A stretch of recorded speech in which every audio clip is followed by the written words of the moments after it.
The views and opinions expressed in this podcast are those of the individual guests.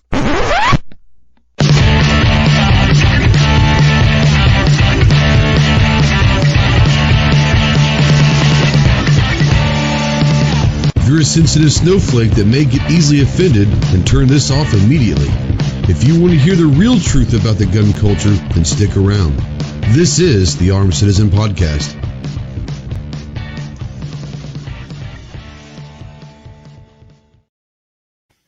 What is going on, my Go Squad? Welcome to the Armed Citizen Podcast Live. This is episode number 202. 202. We are live, as always, on YouTube, Facebook, Twitter, all sorts of good places. If you're joining us live, then welcome. Make sure you leave a comment over there. We don't know that you're out there unless you do say something. If you're watching in replay or listening in podcast form, the conversation does not have to end right now. Utilize that comment section, make your comments, ask your questions, all of that good stuff, and we'll try to get those answered as much and as quickly as we can. If you want to call into the show, yes, you can call in or text in. Utilize the Ghost Tactical Hotline presented by our good friends over at sportsmansguide.com. That number is 530-364-4678.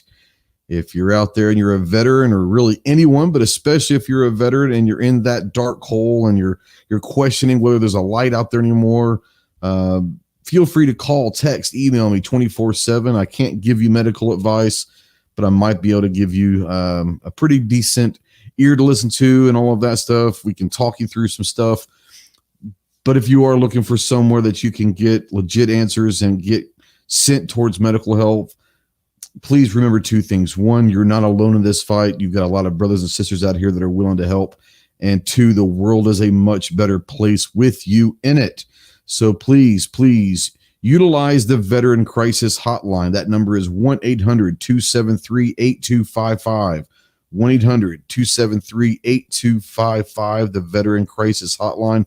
It is scrolling down below as well. We will always be spotlighting the United States Marine Corps. So if you have any questions on what it takes to earn the title United States Marine, please see the website, marines.com. And as always, we are a proud member of the Self-Defense Radio Network. It's a great place, great website for very pro-gun, pro-2E, pro-freedom podcasts, all on one website. A lot of your favorite podcasts are already over there. So go check out selfdefenseradio.net. So let me get this off of my ugly mug and welcome in a couple of buddies of ours. We've got a couple of us in here. We're going to have some fun. I'm not going to lie. I'm lazy and I'm freaking tired. I've had a long weekend. And honestly, I did not come up with a topic. So we're going to do a free for all. So be thinking of your questions, be thinking of topics that you guys want to talk about. We're going to have fun. Before we introduce our buddies hanging out with us tonight, make sure up there at the pinned comment up there, go make sure you check out our polls, our Ghost Tactical polls for this week is over on our community tab, and get those votes in. We'll go over those here in a little bit. And I want to send a quick shout out to Mandatory Carry, $5 super chat. Thank you, brother. He says, keep fighting and tell the boomer to answer her phone. So, don't know. But thanks, Mandatory Carry. As you guys know, we do not ask, nor do we encourage super chats. But if you do, know that every single penny of those goes towards sending care package to our troops overseas, our men and women downrange, defending our great nation. So let's say hello. We've got from... I don't know if it's a great state. I've been to Chicago many times. I like Chicago. I don't know if Illinois is a great state or not, but he will tell us. We got, hey, R-double-G's in the house. Regular gun guy. What's up, Holmes? How you doing, bro? What's up, bro? How you been? Hey, we're good. Were you down in Houston this weekend? I was. Well, we'll talk about that here in just 1 second. I bet you had some fun, didn't you? Oh, yeah. It was great. First time in Texas. Oh. Well, then you're okay.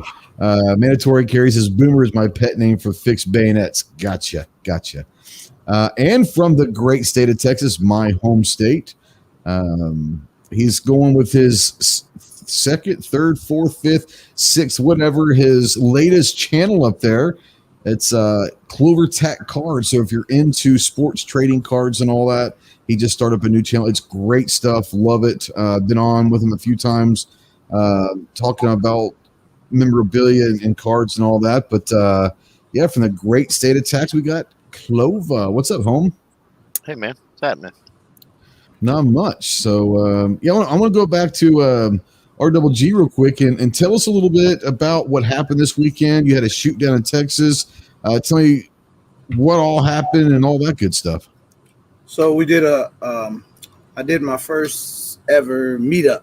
So just for the channel, you know, for people that come to the live, and then I invited a lot of YouTubers, whoever wanted to come out. And it was a great turnout. We went down to Texas. We had a night out on Friday. We went to the range on Saturday. And man, I'm extremely happy how it turned out. It was great. Can't wait to do it next year. Yeah, did you shoot anything that you had never shot before? A whole bunch of stuff I never shot before. What was your favorite? Like, of all the things that you shot that you had never shot before, what was your favorite probably? Full auto 50 Beowulf. Oh, damn. That'd be fun to shoot. Yeah. So, was that something at the range, or did someone bring that with them, or what? That was one of our fellow 2A YouTubers, Jay the Shooter. Okay, yeah, sure. He has several different full autos. That's a full auto nice, 50 man. Beowulf, though. I've never seen a 50 full Beowulf auto. Clover, have you ever seen one of those? Yeah. I have not seen a full auto 50 Beowulf. That probably was fun as hell to shoot, wasn't it? Yeah, it made me moonwalk a little bit, but I was okay. It's gonna happen. You're gonna happen. It's gonna happen. So you got to meet a lot of people. That's the great thing about going to industry shows or different places, Tulsa or wherever. You get to meet a lot of people that you see online and actually meet them in person and shake their hand and make sure they're not robots. And that's the really the cool thing about it, is meeting a lot of people that they're your friends. You just have never actually met them in person. That's always a cool thing to do. Yep, I agree. It was real nice, man. Yeah. So you got anything new in the arsenal that you've recently purchased or anything, or nothing too crazy? I haven't talked to you in a while. Yeah, nothing too crazy though. Okay. A couple small handguns, but there you go. I haven't done too much crazy. Yeah. How about yourself? New? No, I've got. So a buddy of mine, it's kind of the general manager at the local gun shop. Every time a gun comes into the shop that he thinks that I might like, he'll always send me a text. And a couple of weeks ago, 2 or 3 weeks ago, I guess, he sent me a picture, and it was a Beretta 92 custom carry. And I don't own a custom carry. I own an FS and all that, but I own a bunch of Berettas, but I don't have a custom carry. And the guy was wanting like $1,200 for it, and which is exceedingly overpriced, but it's what it is. It's just one of those on consignment, so he can kind of name whatever price he wants. And I told him, I said, look, here's a standing offer for $800. You know, here's $800, and it's an offer. It's a standing offer. If 2 or 3 months down the road he hadn't sold it for what he wants, let him know. But I haven't heard from him, so that might happen here. Who knows? It'd be interesting. But no, nothing new in a while. I guess the newest thing would be, I guess, the APX I got back in, I guess that was April or May. So that's having nothing new since then. Yeah, I really do like it. I've been carrying it for the last month or so. Really do like that. It's growing on me. I really wasn't a huge fan of the trigger right out of the box, but the more I've been running through it, yeah, it's always felt good in the hand. That trigger's getting a lot better, so it's really growing on me. I don't think it's going to be up there with like a PPQ or a Canic trigger, but it's definitely pretty damn good. But yeah, that gun's grown on me a lot. But I'm a Beretta fan, so when I hear Beretta's going to have a striker fired, polymer frame, that's kind of right up my wheelhouse. So I had to jump on that. What's Okay. up, Ro? How you doing? Let's see here. Let's run through Let's run through the chat real quick. G23 said first mandatory carry out there is again. Gun loving grandpa. What's up, Buck? Let's see here. Gizzard Gary's got a link if he wants to jump in. Clover's out there running double duty. MK Joe. I think Clover calls him Kojo or something like that. Our good friend Rod Gates. What's up, Rod? How you doing? Any Ken the Bill? No. He's a good friend of ours. He's in the industry. He's got some really. He was the owner of Gun Cleaners and all that. He's really just on top of that. He's just a great guy. Cool. Clover and I went down to Texas a couple years ago, 3 years ago, I guess, maybe, and shot with him and his wife. Really super awesome guy and all that. But yeah, just really salt of the earth individual. Midnight Range, what's up, Chef Boy RD? How you doing? Keith Gregory, my favorite squids out there. What's up, Squid? Guns and Barbecues out there. JS, Jason Stewart. I think I'm skipping. My thing's jumping all over the place. But Jacob S is out there. What's up, Jacob? 223 DMR. What's up, homie? TJ's out there, and you see TJ out there with a different colored name and a crayon next to his name. That lets you know that he's a channel member. So thank you to all of my channel members out there, and obviously all my patrons. We love you guys. Appreciate you guys. Keep the lights on for sure. Everyone knows how much this costs. It does cost money, and yes, you guys are a big part of being able to do all the stuff that we do. So thank you so much. G-Webs is out there. I think G's got a link if he wants to jump in. Roro, I said Roro. Zippy's. I hadn't seen Zippy forever. What's up, Zippy? What is going on? Defense Dad's out there. Got a bunch of people out there. Oh yeah. F&H is out there. So yeah. So like I said, if you guys haven't gone over to the polls, we're going to start out on the polls because I think these are fun ones. I try to have a little fun and throw a few polls out every week. And the first poll has got 208 votes. The question is, I'm going to pose this to RGG and to Clover also, but have you ever had a conversation with someone and thought to yourself, you're the reason why there are directions on shampoo bottles? Have you ever had a conversation where you thought something about that? I know I have. And apparently 93% of the people, the 208 voters, have had that conversation and thought, man, you're the reason why we have, and it doesn't be a shampoo bottle, but you're the reason why we have directions on everything. And you got to wonder about that. Have you guys had conversations with people you just thought, man, you're just not real smart? Yeah, definitely. Well, I know Clover has conversations with me every day, so that's an everyday occurrence. It is what it is. Rich White, the 1%'s out there. What's up, bro? Let's see here. The second one. This is my favorite one, actually. I'm going to do that one last. The second one's going to come up of the following. This is Clover and RGG for if you want to answer this also. If they were going to make a movie about your life, who would you want to narrate the story of your life? James Earl Jones, Morgan Freeman, Patrick Stewart, or Liam Neeson? None of the above. I almost put Samuel L. Jackson instead of Patrick Stewart because my life story needs a couple F-bombs in there. So I knew he'd say fuck all the time. So I almost put him on there, and I probably should have. But Patrick Stewart has a great voice as well. Clover, so of those four, I'm going to ask you two questions. Of those four, who would you go with? And then obviously you said in the above, so who would you get to choose to narrate your life story? Of those four, probably James Earl Jones. Okay. I mean, Darth Vader. Come on. I understand. Yeah, absolutely. One of the greatest voices of all time. Sure. But then who would you really get? Pee Wee Herman. Just to be different. Oh, shit. No, I hear you. Pee Wee Herman. Yeah, I got Yeah. So George Washington out there says, was it Bernthal, the guy that plays a Punisher? He would like the Punisher's character to do his. Dude, I like Defense Dad. He says Bobcat Goldthwait. Only if he Bobcat. If he does the voice. Yeah, only if Yeah. he does the voice. If Yeah.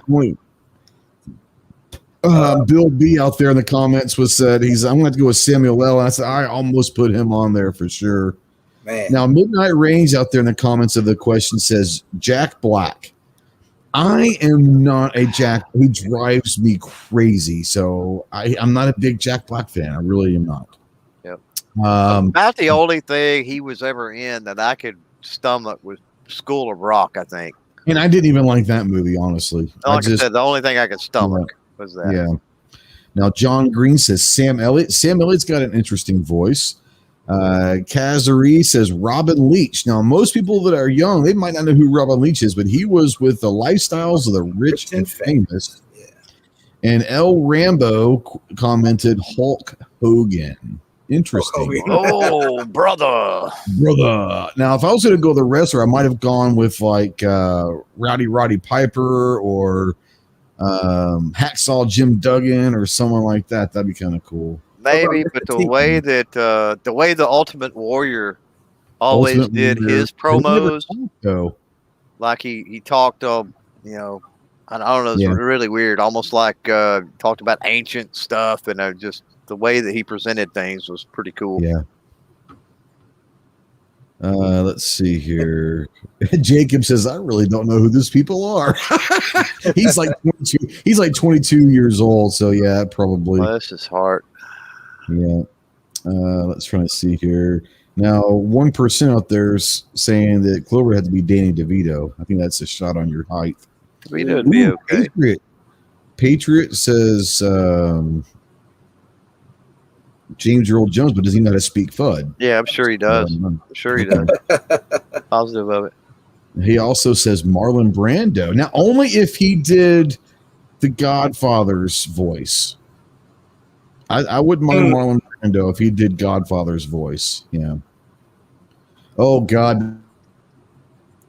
Just thinking hard. Red Foreman. And if you know Red Foreman, you know the 70s show.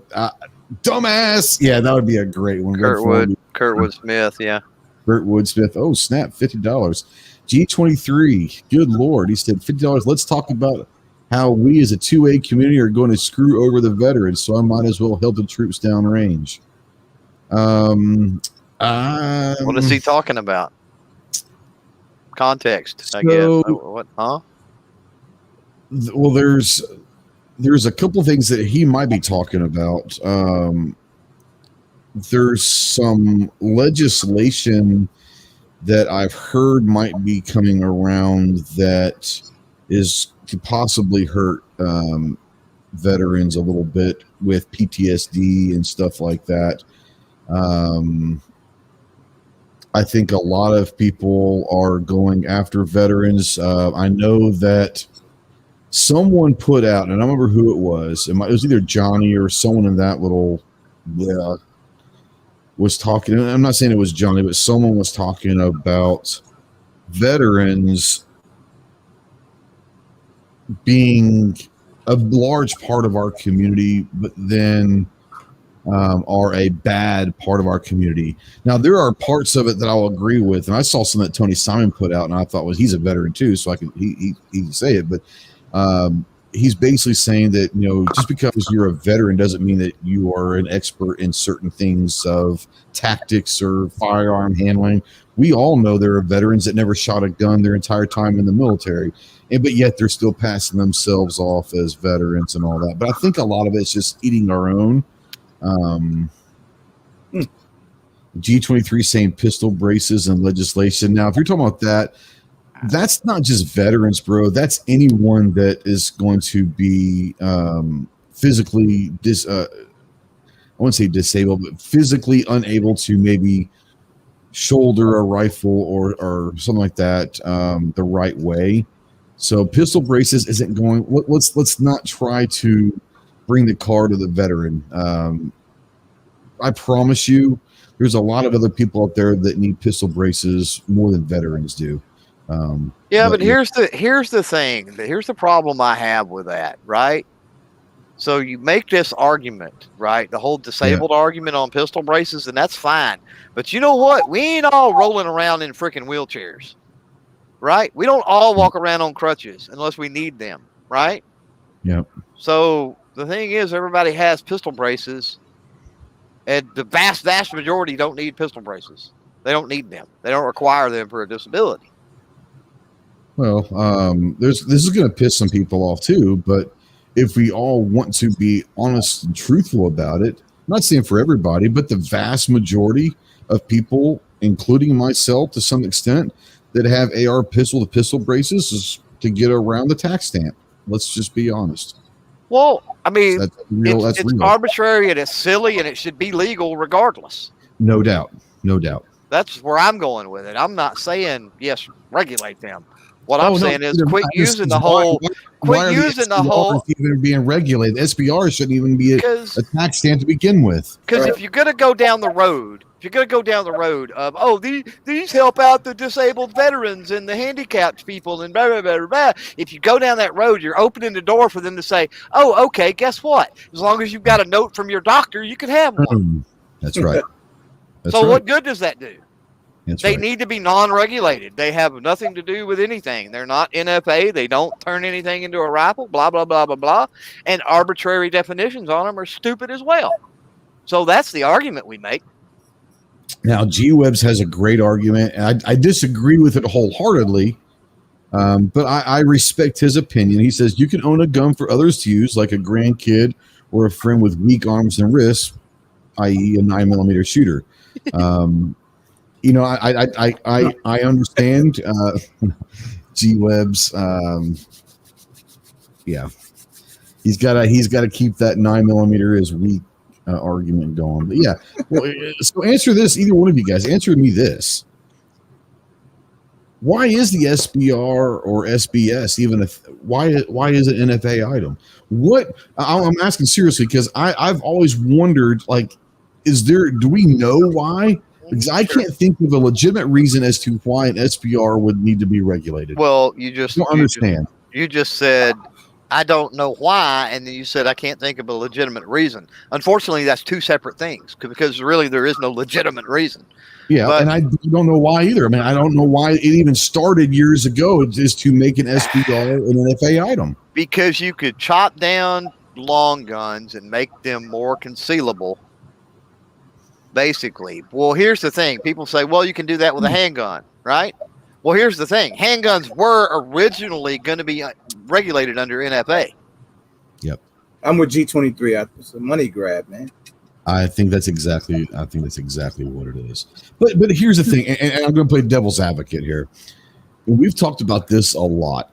If it was all about a money grab, then why have they not raised the price of stamps for inflated? I'm just saying. I know, but hush. You're not listening to this. Jinx, crossing my fingers here and stuff. I'm not the first person who said it. I know you're not. I get it. I cringe when people say that. I get it. I know. I get it. But if it is a money grab, you would think that would have been done years ago. So here's the thing with that, though. A reasonable cost, right? And I'm using air quotes on reasonable. They're going to make more money than they adjust for inflation, right? They're going to get more people doing it because it's more reasonably priced. And so therefore they're going to make it up in quantity, right? Yeah. That's my thoughts on that. Possibly. Jacob S. out there, this will be a question we can answer. What do you guys think the new prices of ammo will end up coming down to? And let's just take this as 9mm FMJ range ammo, okay? The Winchester white box, the Remington green box, that type that you can probably get for 10, depending on where you buy it from, $9 to $11 to $12, okay? Let's just say it's that stuff that is 15 cents a round, 20 cents a round, okay? I think you're going to see that price not anytime soon come down to that number. I think it's going to stay in from that. I think we'll end up at that 25 cents to maybe 30 cents per round. I think you see it go about 10, 15 cents per round. I don't think it's going to stay at the 49, 50 cents per round. I think it'll come down to that 25 to 30 cents a round for a while, and it may come back down to that 15 to 20 cents eventually. But I think for a while you can anticipate it being that 25 to 30 cents. So add 10 cents to what it used to be, and I think that's where it'll be for a while. What do you think about you guys? I agree. I think 25 to 30 cents. I mean, yeah, I can't see it going much lower than that. It's not going to be. Not for a while. Yeah. I don't think it'll ever get back to what it was. Okay.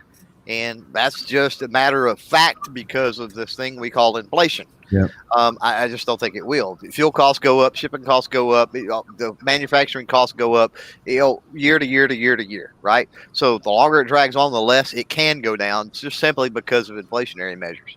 Sure. I've been buying lately.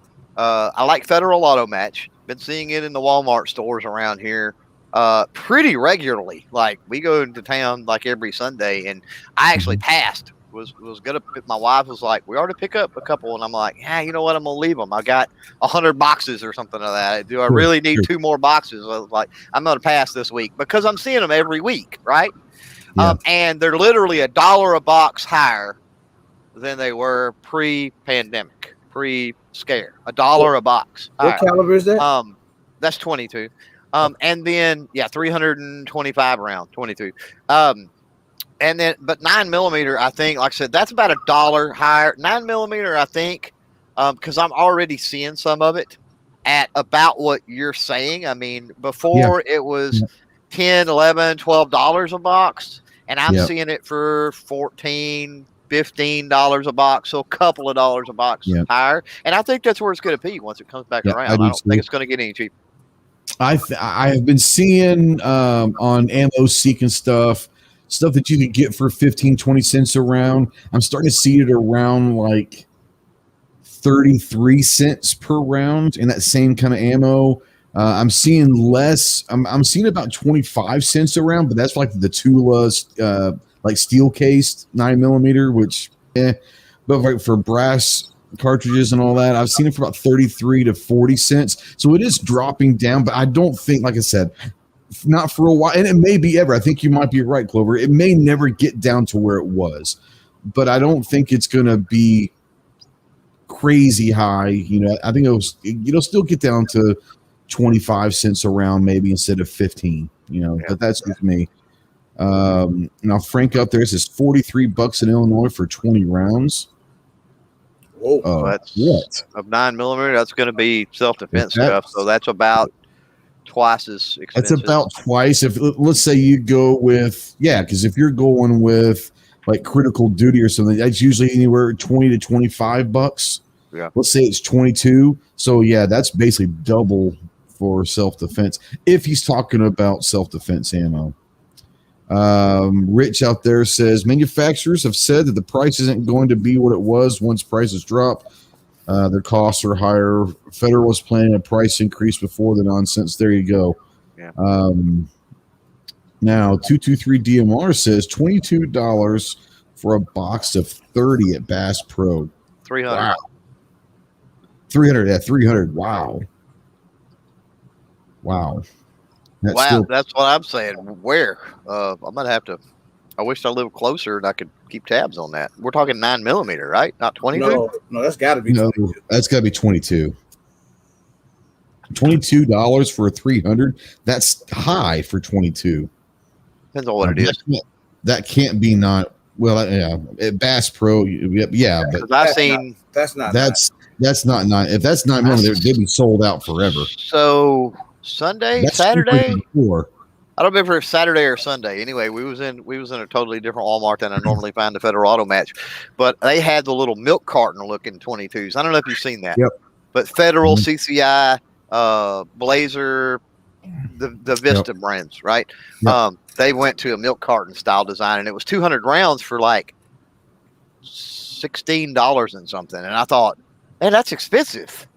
But then I got to looking, and it was CCI mini mags. And I thought, okay, for 200 mini mags, that's not bad. Yeah. Yeah, I picked up a couple hundred rounds of mini mags not too long ago because I've got that Chiappa M9 clone. It's a 22 LR and it only shoots mini mags. So Walmart actually had it for the first time in a long time. So I got a couple. Yeah, I saw 22 in the 325 boxes when I was in Texas at the Walmart. Do you remember what they were selling for? No, I don't remember the price. About 18, I was shocked that it was in the case. They had it's right at $20 after tax. Like 20 and some change after tax. Okay. TJ says they're about 50 cents per round. I'm assuming we're talking 9mm here right now in Florida, but that doesn't surprise. Now, G Webb's being the ever funny guy he is. He said 9 will drop down to $2 for a box for 50 once the fad run itself out. You know what? I will wait out the fad for that to happen. If that ever comes true, and Frank is right, ammo is gold right now. If you've got ammo, you can barter yourself some money if you wanted to. Not as gold as it once was. It was pretty good in April. If you had ammo in April, May time frame, you could name your price, buddy. Yeah. Our buddy Drew from Mean Arms says Tuesday night freedom. Let's go. You guys been watching the Olympics at all? No, I haven't. So it's let's go here. I'll come back to the Olympics here in a second. Born to be a shooter, Josh says I scored 3 boxes of those 325 auto match ammo at Walmart as well. So here at Walmart for us, no matter what it is, whether it could be a 300 round box of 22 LR or a 20 round box of whatever, our Walmart, and I don't know if this is everywhere, but our Walmart is only allowing you 1 box. Yeah, it's that way. Every place around here that has ammo is 1 box. Okay.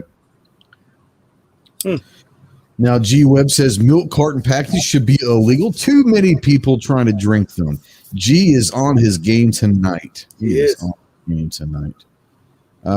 Let's see here.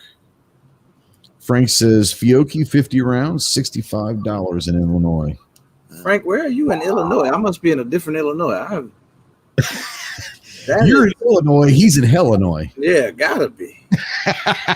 Because I never pay that much, man. Even the mom and pop stores where I'm at are cheaper than that. But I usually go to Cabela's. Yeah. And it's usually about $17 a box for 50 rounds of 9. Yeah. Do they have restrictions on how many boxes you can get, or you can get as much as you want? You get 5 boxes. 5, that's not bad. And if you're a member, you get 8. Okay, nice. He's in Tinley Park. Yeah, that's not too. I mean, that's south of me. I'm northwest. He's south, but yeah, still, I'm not seeing prices like that. I think you see that's those places that are price gouging. You know, when the smaller stores that really have the prices marked up. Because on average, right now I'm seeing $25 to $30 a box for 50. Well, keep this in mind too when you're talking smaller stores, mom and pops and whatnot, right? If they went to distributors and they paid more for it and they don't sell a lot of it, then the problem is they've got stuff on the shelf they paid way too much for. And so what do you do in that situation? It's bad. Yeah. Frank Moses says that Frank Figueroa must be shooting the good stuff. Very well could be. Could be. Let's go to our last poll question. Let's see what you guys think. And this is going to be asked to you guys. But if a tomato, most people don't realize that tomato is not a vegetable. Technically, it's a fruit. Okay, let's say that. So if a tomato is a fruit, is ketchup a smoothie? Fuck. Who asked that question? Only if it's cold. All right, I've got 253 votes, and it's 54% say yes, ketchup is a smoothie, and 46 saying no. I'm with the 46, man. Well, I'm not drinking ketchup. Interesting tidbit. I wouldn't drink it with a spoon or a straw, so maybe that's the deciding factor. I don't think it would be because ketchup. I don't think I'm going to have to go with no, simply because ketchup has been, and is made with other things other than tomatoes. And and it's also got vinegar. And who wants to put vinegar into a smoothie? Right. You know, I never knew vinegar was in ketchup. Oh yeah, yeah. I never thought about it. Now, one of the comments on the poll was Chris less parents, whatever. He came out and said it's a jelly. We're talking fruit.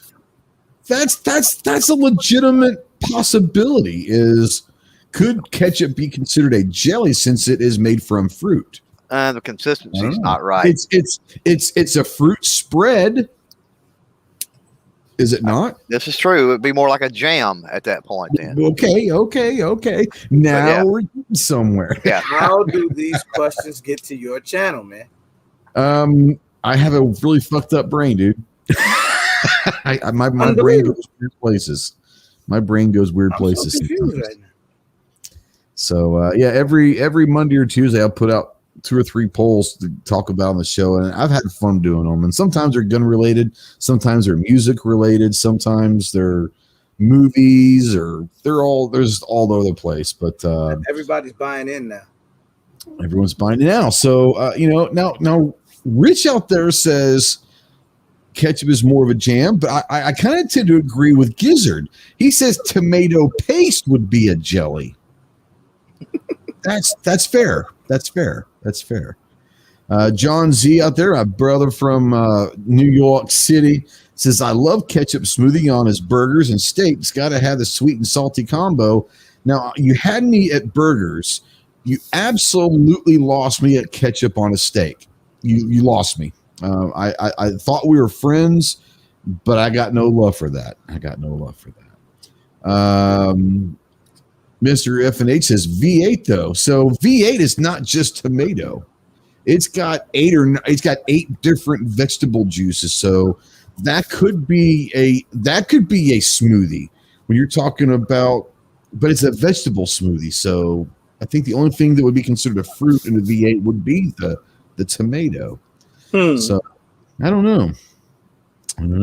So Mr. F&H says, is a taco a sandwich? No, it's a taco. Jason Stewart says tomato pudding. First of all, I hate tomatoes. Tomato pudding. All right, so RWG, we have a long-standing question that in the Gun Channels crew that we've been debating, and it's gotten sometimes heated. Friendships have literally been lost due to this question. So I want you to think about this, and I want you to take this question very seriously. This is a very serious question. Is a hot dog a sandwich? Here we go. Here you go.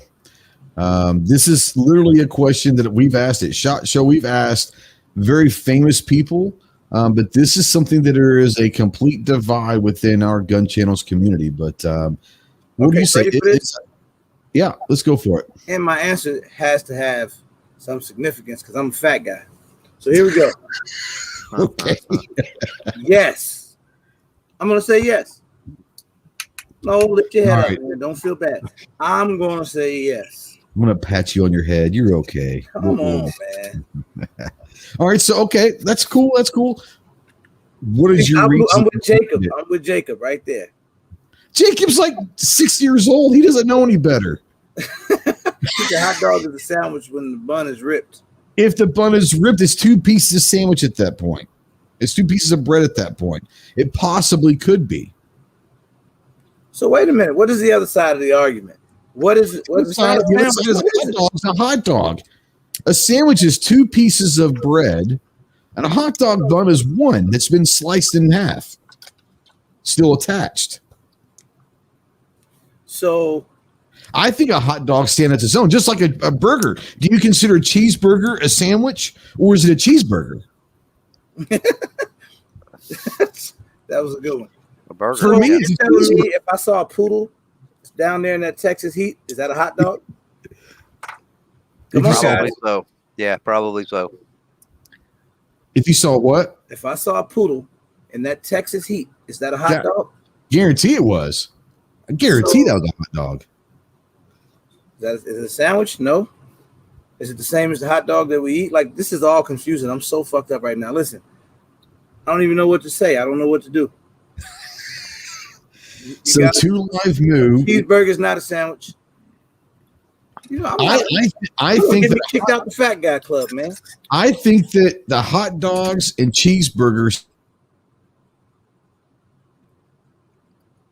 a restaurant, are hot dogs and burgers listed under sandwiches, or are they just listed as, hey, we have hot dogs and burgers?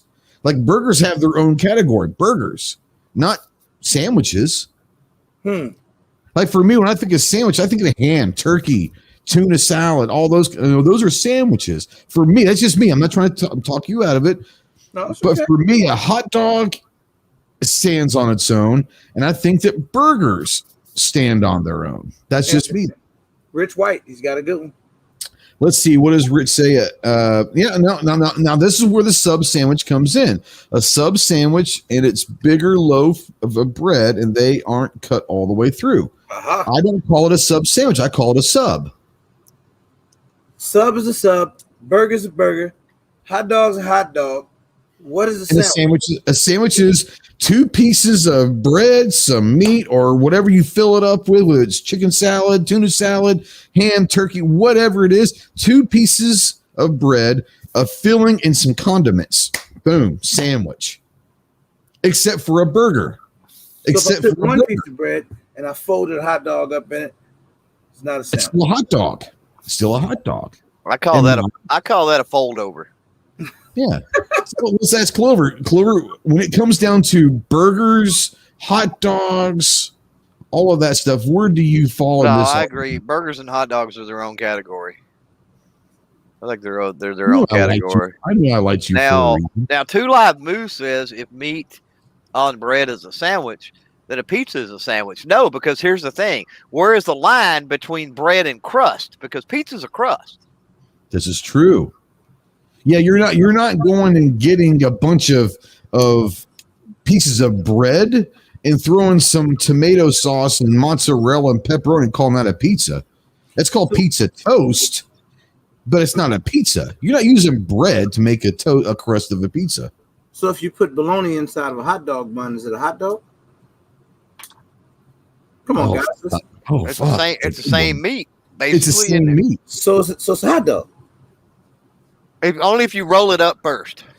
It's got to look like a hot dog. It's got to look like a hot dog for it to be a hot dog. Yeah. There was a couple good ones. G says the other side is a hot dog is a separate thing. It's its own thing, like a taco is. A sandwich just doesn't include calzones and enchiladas. So a burrito is only one piece of floured substance. So a burrito would not be. A soft taco would not be a sandwich. A fried tortilla, which would be a taco, is not considered a sandwich. We're talking one piece. Gizzard Gary says Jimmy John's buns are attached on one side. So do they not sell sandwiches? I think they sell subs. Never been to Jimmy John's. We don't have a Jimmy John's here. I've been to Jimmy John's. Frank says you guys are pretty technical when it comes to food. Frank hasn't been around us long enough. We're just having fun. Frank, they got me confused too, buddy. This has been a debate that's been going on for years. It's pretty fun. And I thought I was a professional food guy. Yeah. Jason says a hot dog in a bun is called a bologna tube sub. There you go. There you go. What? So all right. So this whole started there's a guy out there called Midnight Range TM. He's from Pennsylvania. And he's like a legit chef, like at a restaurant, executive chef. But he's also a great gun guy. He came up with this on his show years ago, and it's just kind of caught on is a hot dog a sandwich. So let me ask you this one too. Okay. You know what a Slim Jim is, right? A Slim Jim. Yeah. Is that a candy bar? Our Double G ain't never coming back, dude. No, he ain't coming back. This is definitely my last trip here. Wait a minute. A Slim Jim. Slim Jim, a candy bar. So there are some people that think it is because you find it in the candy aisle. A Slim Jim is it's not a candy bar. Exactly. But there are people out there that are fucked up in the head that think because you can find Slim Jims in a candy aisle, it's a candy bar. No, it's cheap jerky is what it is. Now, there's a lot of different Slim Jims. Are there any Slim Jims that are remotely sweet? It doesn't matter. He said it doesn't matter. Rich White said it's meat candy. G Web says there are hot dog sections to a menu. Exactly. I'm not even going to say what Frank said out there because that's just disgusting. So John Z says, I tell you what to do. Have a few shots before the show goes live. Things will then be more clear to you. I think he's talking to you. If you're going to come back and we go down some weird rabbit holes, you might want to come back in drunk next time. And I don't even drink, but maybe I'll do it anyway. I know. I'll start for this live. I understand. Okay. Jacob says, serious question. Answer yes or no. Ketchup on macaroni and cheese. No. Hell no. Come on, Jacob. Nope. You got to be kidding. Nope. Do you put mayonnaise in your cereal? Wait, what? That's how weird that was. He took it too far. One step too far. That's how weird his question was. I mean, if you think about it, you've got spaghetti with cheese, which is pasta with cheese and then tomato sauce. So he's saying he's trying to make a cheesy spaghetti. So working man's spaghetti, I guess, or something. Could be. Now he's saying, I know someone who does it. Sure, he knows. He's looking in the mirror. Right. Weirdo. Okay, since we're on food, how about this one? Yeah. Clover, you're in Texas. Mm-hmm. Where you go? I'm in Arkansas. Okay, both of you guys are south. Oh, yeah. You eat grits? Yeah. I've never eaten grits, or I should say that. I've never liked grits until I moved to where I am now in the restaurant. There's a restaurant here that adds like hold on before you say that. Oh yeah. Okay, yeah. This is my question. Okay. So grits. Yeah. Sugar or salt and pepper?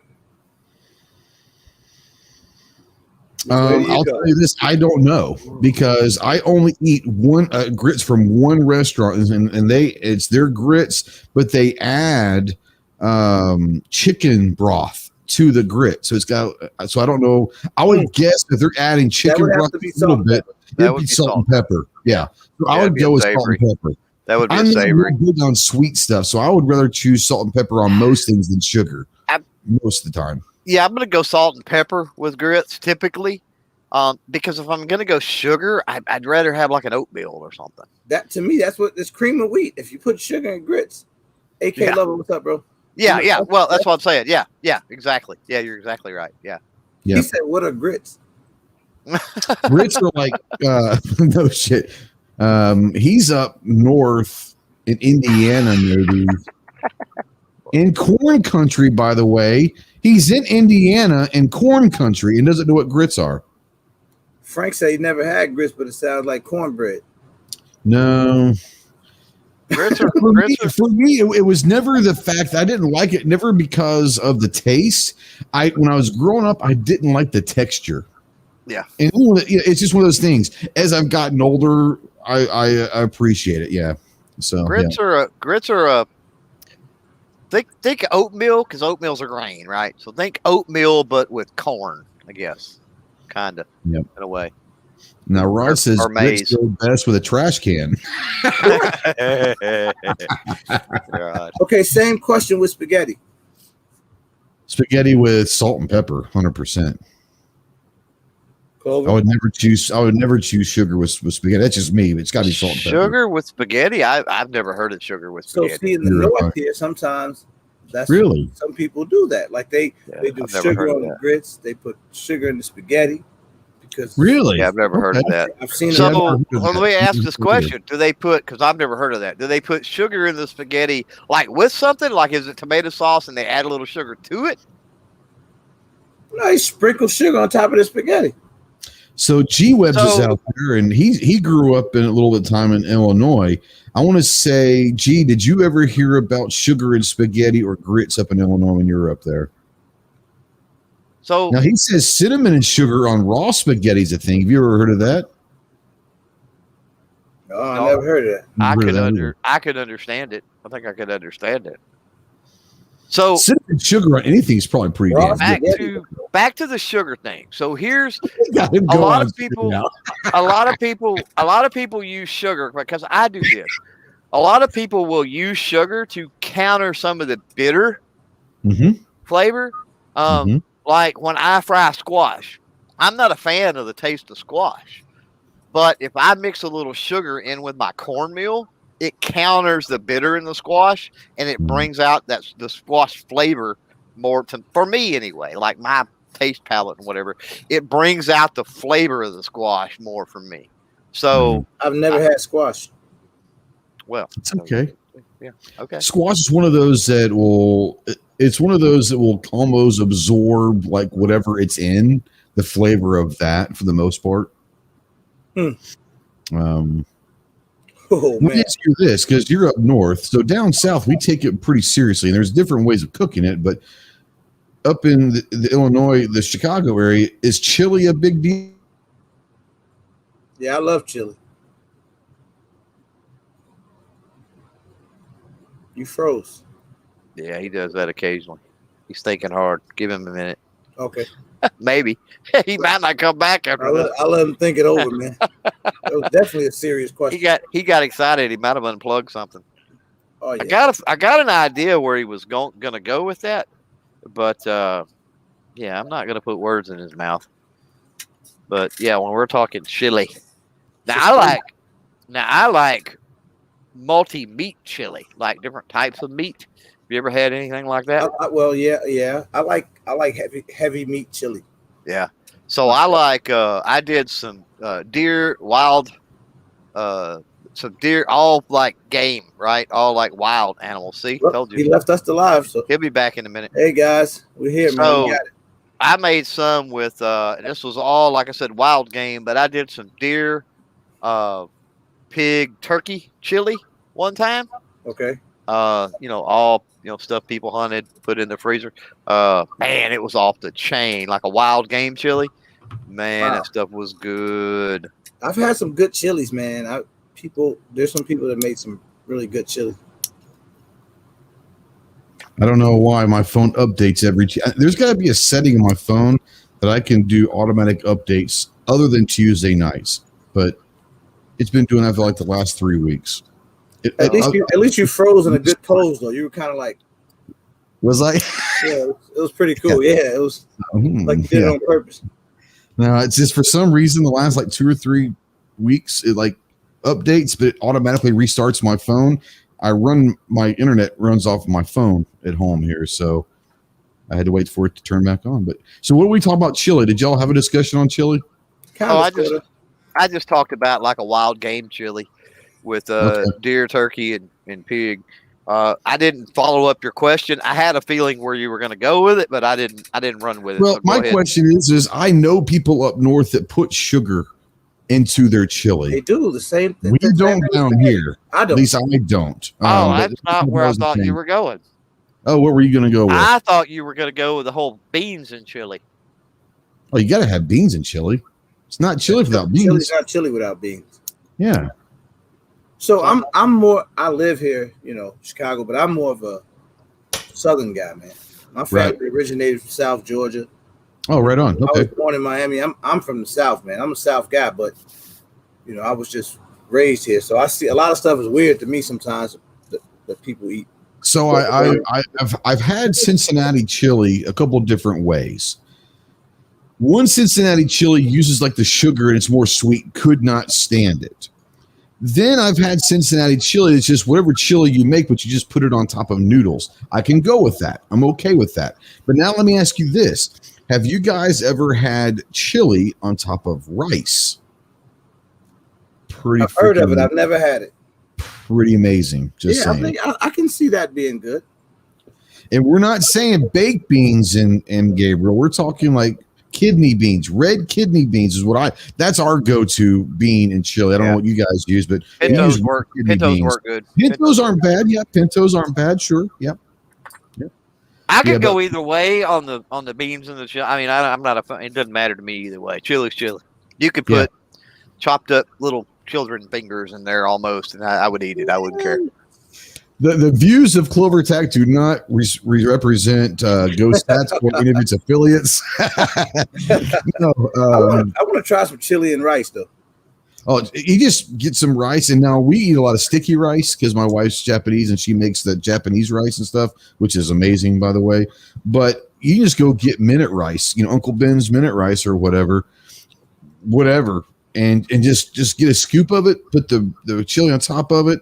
Really good, really, really good. Nice.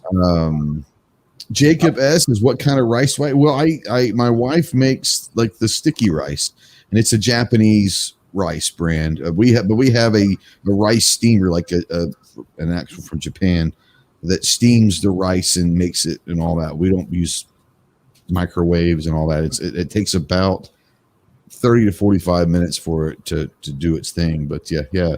Now red beans and rice. I love me some red beans and rice. I had that a few weeks ago. We went to Razoo's, which is a Cajun joint down here. I don't know if it's a chain, but I don't know that they have them everywhere. Anyway, and my go-to, I'm not a big seafood guy, but man, they got red beans and rice with andouille sausage. Oh my God. That stuff is phenomenal. It's good. Man, it's good. Yeah. Now, Moo out there says you must rinse your rice. Yeah. So my wife will she'll measure it out that she wants an amount, put it in water. You got to wash it, scrub it, all that, get all that starch, the excess starch off of it. But yeah, I didn't know that before I married her a long time ago. But yeah, that's a thing. If you want to make sticky rice, you gotta rinse it and almost like scrub off all of the excess starch of that rice before you try to steam it to make sticky rice. I almost prefer a brown rice. Sure. Yeah. No. But I guess it depends on what it's in. If I'm eating like any type of like an Asian food, like the Genghis Grill or something, I prefer the brown rice for some reason. Yeah, me too. Now, when I was in Texas, I went to a place called Turkey Leg Hut. Turkey Leg Hut? Yes. Okay. Amazing. And I had a stuffed turkey leg. It was stuffed with dirty rice. Oh, dirty rice is good stuff. Yes. Oh man, it was kind of spicy, and the turkey leg, the meat's falling off the bone, man. Woo! Now, was that your first time to ever have dirty rice? No, I've had dirty rice before, but that was the first time on a turkey leg. Oh, absolutely. Yeah, I never heard of that, but that sounds great. But yeah, dirty rice is good stuff as well. So one of my favorite things, and it originated in Okinawa, where my wife is from, over in Japan. And most people that know me know this about me, but one of my favorite things in this world is called taco rice. And it's taco meat, lettuce, cheese, tomato, sour cream, whatever you would want on a normal taco. But instead of a taco shell, you put it over sticky rice. And it's that's unbelievable. I got a dish, my Mexican lasagna dish. Ooh, a Mexican lasagna. Please share. I love Mexican food and I love lasagna. So please share what this is. It's like I got it from like this Mexican lady I used to work with, and it's like an enchilada almost, or what? Yeah, it's basically like you would make a pan of lasagna, but it's all like ground beef, taco seasoning, cumin and all that stuff. Everything that would go in a taco, basically, like you just said. So that sounds like what ARWG is talking about with his lasagna almost sounds like something we do. And it's kind of is like a lasagna, but we just call it like Mexican casserole. But we use tortillas. So like corn chips, right? Like at the restaurant, the corn chips, right? Not like soft tortillas or anything. That would be more like the layers of pasta. But then we do seasoned chicken. with all kinds of pepper, and then you get like some cream of mushroom or cream of chicken soup, and you spice that up with some rotel, some hot rotel, and then put all kinds of cheeses in there with it, diced tomatoes, and bake it. It's good. Yeah, some good stuff. That sounds even better, man. Damn. But it's real similar to what you're talking about. Yeah. With chicken. I gotta try it with chicken. That's pretty good. There was a question up here. Oh, Jacob S says, has anybody ever had Wagyu beef? I think it's Wagyu, but Wagyu, Japanese, there's Wagyu, you've got Kobe, you've got several different I've been very blessed. When we were younger, my wife's uncle had a steakhouse, a Korean steakhouse there in Okinawa. So when we go, pretty good stuff. You go get now. I tell you what, if I ever come back in a second life, you know what I want to be? I want to be a Kobe beef cow.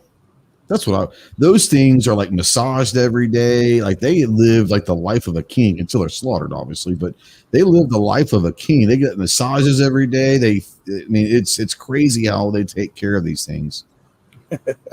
Let's see here. Midnight says someone's talking nonsense in here. Yeah, we've all decided that a hot dog is not a sandwich, so you can just. I'm not convinced, but I got to go along with it. Okay, so we're going to find out. He said it's called Wagyu. Let's go actually ask the Japanese. Hey, Risa. Hey, can you come here for a second? Here's a second. A question. Prove it. That's funny. Here we go. Guess we'll wait this one out. Somebody's in trouble. All right. Is it Wagyu beef or Wagyu beef? Wagyu. So up yours, Travis. Doesn't mean you know shit about the Japanese language. It's Wagyu. There you go. There you go. Okay. Yeah. He said, "Oh, okay, this place is full of weirdos."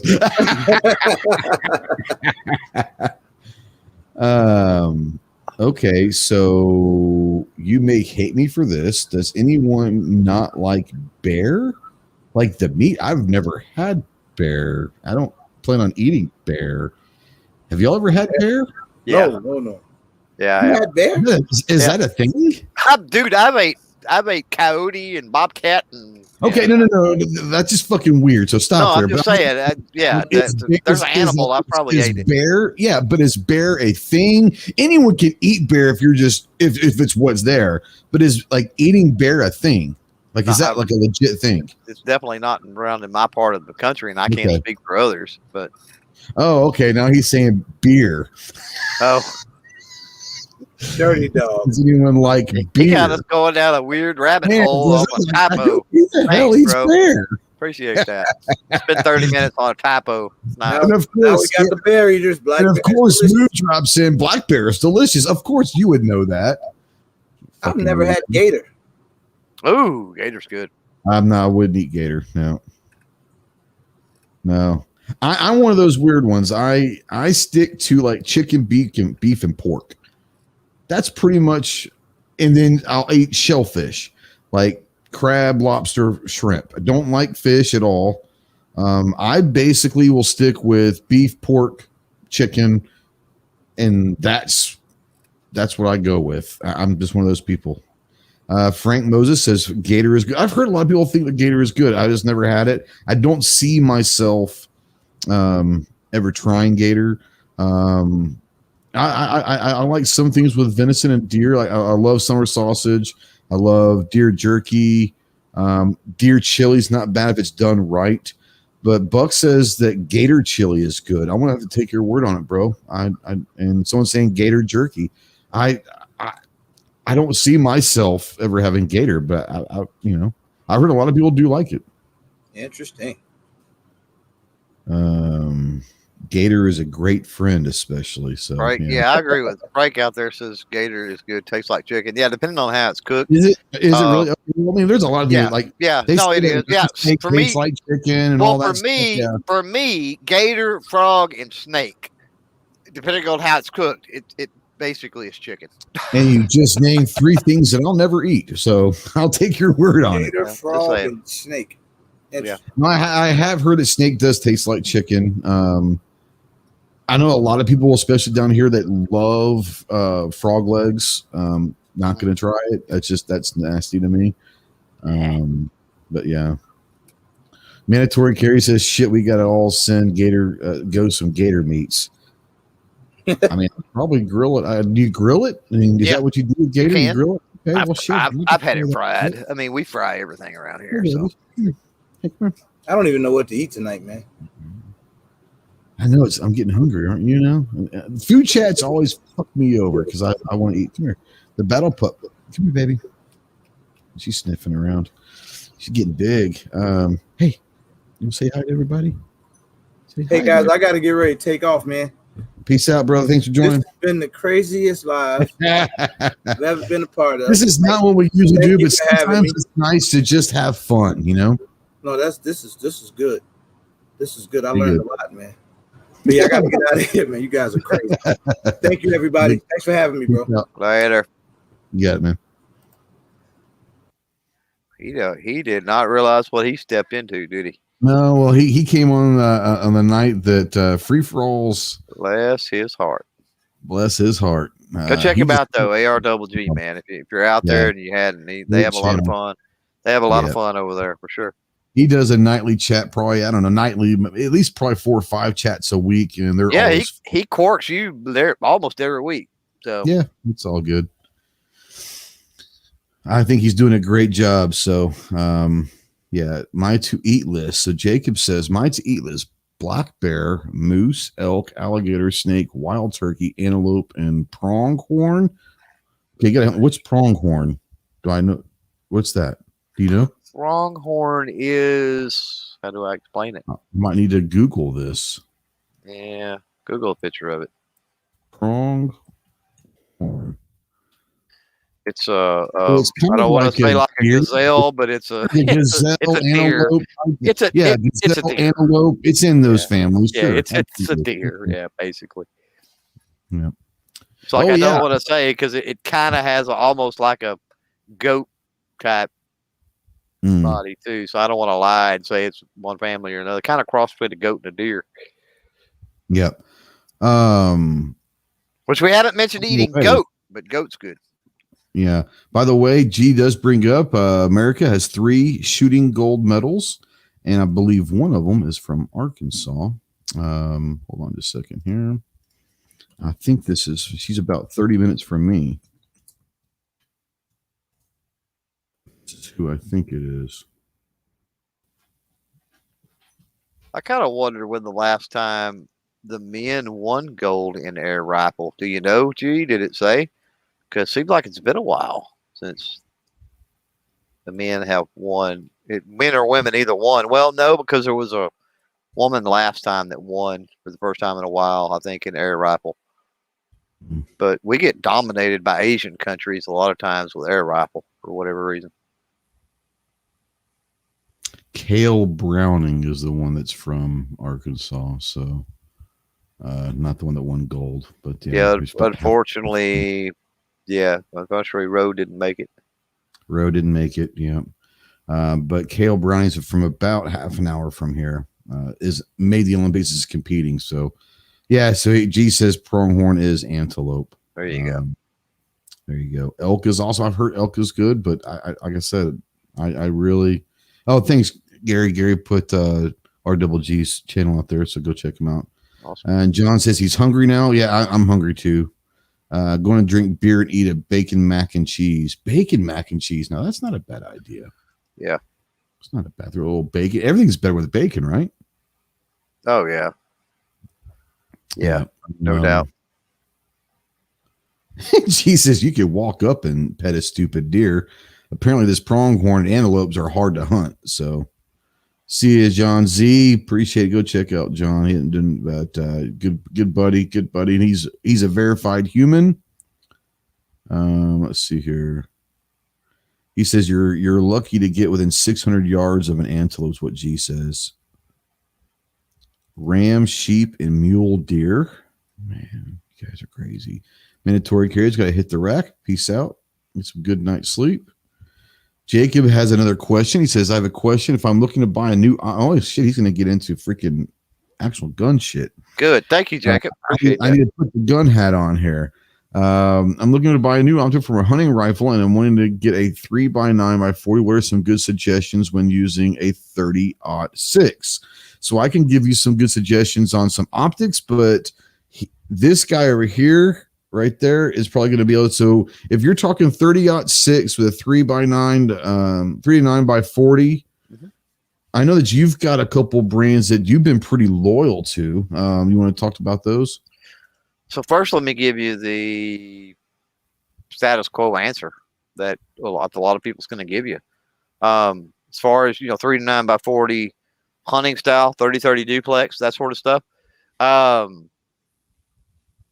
Bushnell Simmons, which is essentially the same company, sure. For the money, great stuff. That's a lot of the things you see on the combo rifles that you find in the big box stores and stuff. A lot of times you'll see a Simmons or a Bushnell, and they work really well for that purpose. Depends on if you want to go low end or high end. If you want to go a little bit higher end, the glass is absolutely phenomenal. Look at Sturka, STYRKA. That's Sturka. what I figured you were going to bring in up. Yeah. Now that's going to be at the higher end, and that's not $1,000 scope. That's not a loophole or some crazy. If you want to get that crazy, 600. Yeah, if you want to get that crazy, go for it. Right. A Sturka's probably going to run you in the neighborhood of 300 to 400, something like that. Yeah, also, Night Force or Loophole and spend anywhere to about $5,000 for one if you want to do that. Also, in the lower, what I would call the lower end of top tier. Also, you can look into SWFA. It's got some good stuff. Now, if you're talking more budget minded, look into the Sightmark or look into the Barska stuff. I was going to say Barska. I've had some Barskas. They're pretty good. And like you said, Bushnell. Anything Bushnell is going to be quality. I promise you. I've been using Bushnell for other stuff besides optics also for a long time. And they're going to back up all their products with a good warranty. So if anything does happen, but yeah, I knew you were going to bring up Barska. But yeah, what was that one you were telling me about not too long ago? Good Lord, I don't know. Like scope? Yeah, you had. You hear me? Yeah, there you go. Okay. You're back. Yeah, there was a weird one that I had never, maybe like from Europe or something, but I had never heard of them. You said they're pretty good, but they're not really. I can't remember what it was. I had never heard them before. What? Miopta? Maybe, I don't know. I don't know. There was one that I never heard of, but you said was pretty salty. Not not high end, but not low end, but it's pretty solid for the price. I can't remember what it was though. It was when we were talking a while ago about long range with the 6.5 Creed and all that. You were talking, we were talking about different scopes and all that, and there was one you brought, but I never heard of before. Wasn't Zeiss, right? Because that's high end. That's uber high end. I wouldn't even have thought. I wouldn't even think about getting one of those. Huh? I don't know. Those something I've never heard of. Yeah. Maybe the chat can spark our memory. So if you're out there, throw in some names of some like mid-level priced overseas, scope companies. Overseas scope companies. Can't remember. God, what was it? Because I had never heard of it, but I remember we were looking. You brought it up, and I was like, "Who the hell is that?" And we started looking them up online, and I was like, "Oh, that's not really not bad." It was like $500-$600 for something that's going to reach out to 1,000, 1,200 yards or whatever. I was like, "Oh, okay." Was it Osprey? No, wasn't Burris. No, I know Burris. It wasn't Osprey. No, it was if I remember, it was like a weird name because I was like, "What the hell is that?" I was like, right. Started saying like Gazoon Type 2 or something, Right? Yeah. I don't remember what it was though, and it might not have been you. Well, that's true too. Usually, you're the ones I talk to stuff about that stuff. But I don't remember. It wasn't Burris though. I know that because I know Burris. I've got Burris over there. Schmidt Bender. Schmidt Bender's expensive though. Yeah, it's not like a $500-$600 one. No. Now, do they have $500 or $600 models? I don't think so. Maybe if it's an older one or something, they might. The Schmidt and Bender. Because there was something you brought up, and we started looking online. And I was finding one for like $500 or $600, and I was like, "Oh, that's really not that bad. If it's that good quality, that's a steal." But I don't remember what it was. So you're saying it probably wasn't Schmidt Bender because they're probably not going to have it that $600. I'm pretty sure if we were talking about it, it was not. I wouldn't bring Schmidt and Bender up unless we were talking really high end stuff. Okay, and we were not, because we were talking about putting on like a Savage Stealth, so we would not be talking about getting a $5,000 scope for $1,000. Well, we might, but I probably wasn't talking about that. Right. There's so many optic companies out there. I don't know. It's really crazy. It's really not. Wasn't an Athlon, right? No. I've heard of Athlon. Yeah. This was something I'd never heard of. Yeah.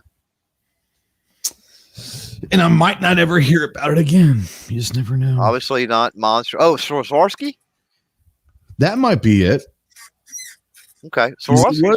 It was definitely European that I was like, oh, Gesundheit, It doesn't sound familiar, but that very well could have been.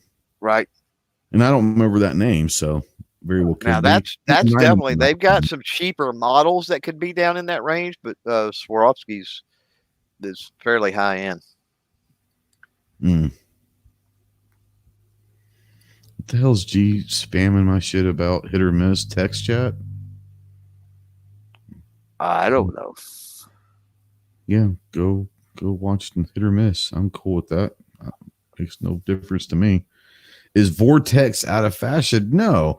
I think what Vortex has done, though, is they in the recent years they've been really focusing on owning red dots and LPVOs. I would say that they make one of the better, I'm not going to call them budget because they're not cheap, but value for the money LPVOs out there. And red dots are phenomenal value. They're not necessarily cheap, but they're not Night Force, Loophole, all of that, EOTech even. But yeah, Vortex is still really, really, really big in the red dot and LPVO. Where I'm sure they're big on scopes. I'm just not a long range guy. I don't hunt, so I'm not big into the scope thing. The closest I get is LPVOs, and they make a great LPVO. Nikon is good. Everything that Nikon puts out, though, is really quality. Use Nikon stuff that's not in the firearms realm with my other life. As well. He said, good news. Well, what is it, G? Because I'm not going to quit the show to run over to check out hit or miss. So if you would be a peach. He meant fake news, not good news. It was a typo. It was a typo. Yeah. Well, maybe fake news is good news. I don't know. He says, no, check it out. I'm not leaving my own show to go check out the text chat and hit or miss. So, like I said, if you'd be a daisy, I'd appreciate if you maybe spread the good news for the others. So I'm over there and I don't see anything. I don't understand what the big news is.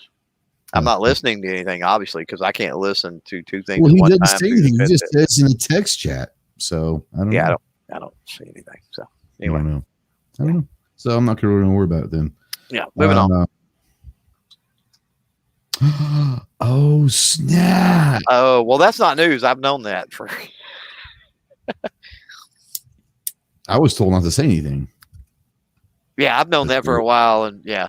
So they've actually made it out there that it's official. Man, now maybe they've done another baby tar dot.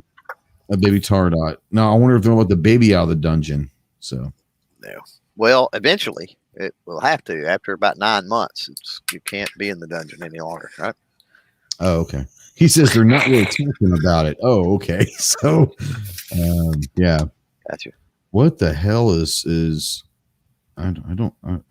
Frank Moses now getting back onto the scope thing. He's talking about Pentax. I've had some Pentax over the years. I had a Pentax red dot at one time, and I had pretty good service out of those. I've shot them. I've never owned one, so I have very. This was back. This was back before red dots were really popular. You got to understand, but it was a fairly good size. It was probably the size of an EOTech, or something nowadays. But yeah, had really good service out of it. There you go. Yeah, I'm trying to remember.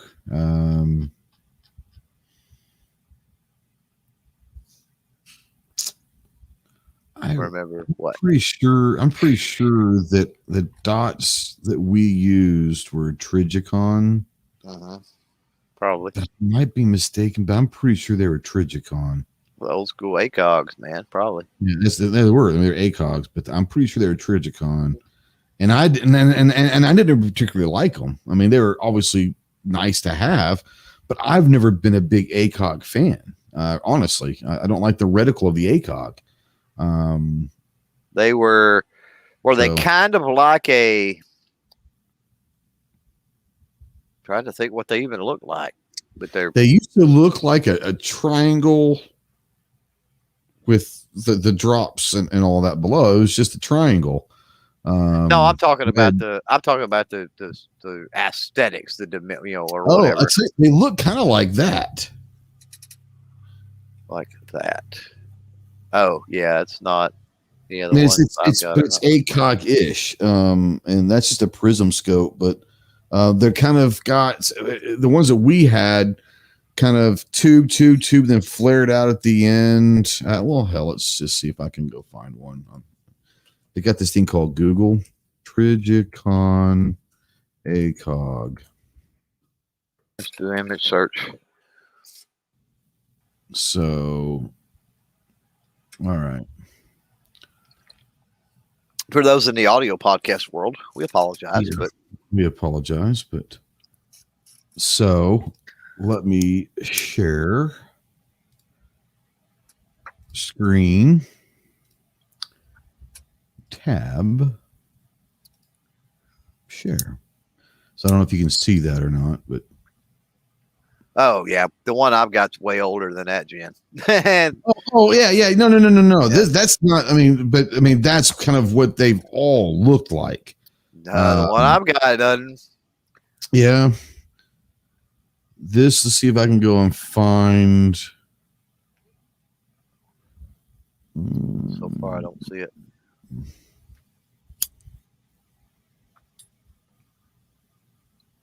One I've got is more of a reflex. Oh, really? Yep. Interesting. And I haven't seen anything yet. Kind of like that one?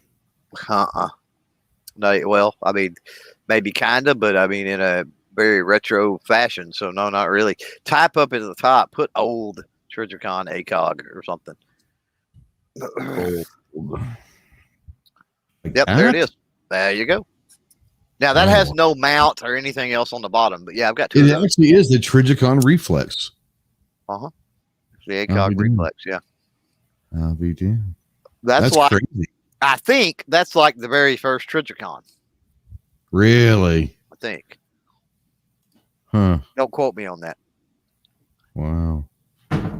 That's pretty cool. Now mine's a little bit different. Mine's got, the ones I have, they have like a sunshade on the front, and they've got, obviously that has no mounts on the bottom. So mine have the mounts and everything. But yeah, I've got one on my FAL. Works great. Yeah. I didn't know that Trigicon made a reflex. I mean, it's all tritium powered or whatever. So I mean, it's got the orange chevron and inside, and yeah, I like it. Frank says the Israelis make good stuff. Oh yeah. No doubt. No doubt. We're coming up on an hour and a half on an absolute free-for-all bullshit show. If you guys have any other things that you guys want to talk about or questions and all that, now is the time to mention them, because if nothing really comes in, then we're gonna bust out. Any other questions that you guys have for me or for Clover? I'm not saying that Clover will answer anything, but I'll answer anything that I can answer. I would have to consult my lawyer first. Yeah, I understand. Frank says he loves the FAL. Yeah. Right arm of the free world, my friend. FAL over AR-10 all day, every day. That's my opinion. Oh, I'd have to agree with that. No doubt.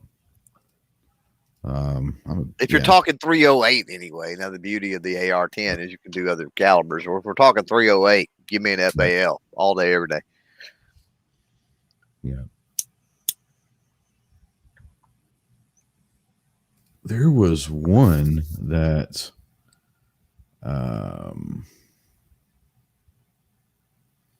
Jacob says, has anybody gone to any summer socials or fairs? I've got a plan to make a big, huge trades day, maybe this the next week or so. Well, heck, I guess it's this weekend, as a matter of fact.